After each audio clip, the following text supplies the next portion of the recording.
तारामध्ये मेणाचा जो घात घातला तो दुर्दैव आणि निषेधार्थ आहे.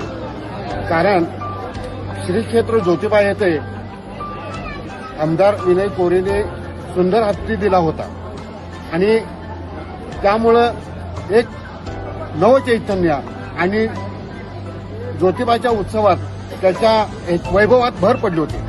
परंतु पेटासारख्या संस्थानं त्याच्यावर विनाकारण तक्रार करून तो म्हैसूरला नेला आणि म्हैसूरला नेत असताना त्या हत्तीची जाण्याची सुद्धा इच्छा नव्हती.